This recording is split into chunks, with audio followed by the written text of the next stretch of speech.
Hello everyone. So இப்போ ரீசெண்டான டைமில் premature babies வந்து நம்ம ரொம்ப அதிகமாக பார்க்குறோம். ப்ரீமெச்சூர் பேபிஸை வந்து நம்ம வீட்டில் பாதுகாத்துக்கலாம் அப்படிங்கிறத பார்த்துடலாம். ஸோ ஃபஸ்ட்டு திங் வந்து ஹேண்ட் வாஷ் தான். ஸோ ப்ரீடம் பேபிஸை வந்து ஹேண்டில் பண்ணுறதுக்கு முன்னாடி கொஞ்சம் ப்ராப்பராக ஒரு சோப் யூஸ் பண்ணி நல்ல ஹைஜீனிக்காக ஹேண்ட் வாஷ் பண்ணிவிட்டு பேபியை வந்து டச் பண்ணுறது ரொம்ப ரொம்ப முக்கியமான ஒரு விஷயம். ரெண்டாவது முக்கியமான விஷயம் வந்து விசிட்டர்ஸை வந்து நீங்கள் கண்டிப்பாக லிமிட் பண்ணணும். ஸோ வீட்டில் ப்ரீமெச்சூர் பேபிஸ் இருக்காங்க அப்படின்னு சொன்னால் ரிலேட்டிவ்ஸ் வந்து பேபியை பார்க்குற டைமிங்கை வந்து நீங்கள் கொஞ்சம் குறைக்கிறது ரொம்ப ரொம்ப அவசியம். ஸோ மூணாவது முக்கியமான விஷயம் இன்ஃபெக்ஷன் கண்ட்ரோலுக்கு தாய்ப்பால் தான்.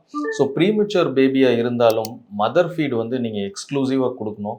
ரொம்ப குட்டியான பேபியாக இருந்தால் கூட எக்ஸ்பிரஸ் பண்ணி நீங்கள் வந்து ஃபீட் பண்ண முடியும். அண்ட் நாலாவது முக்கியமான விஷயம் வந்து வேக்சினேஷன் வந்து கரெக்டாக டைமுக்கு எடுத்துக்கணும்.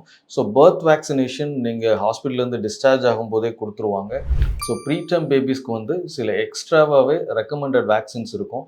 அதை வந்து நீங்கள் கரெக்டாக டைமுக்கு எடுக்க வேண்டியது ரொம்ப ரொம்ப அவசியமான ஒரு விஷயம். ஸோ அஞ்சாவது முக்கியமான விஷயம் வந்து பேபியை நீங்கள் வச்சிருக்கிற ரூம் வந்து ரொம்ப க்ளீனாக இருக்கணும்.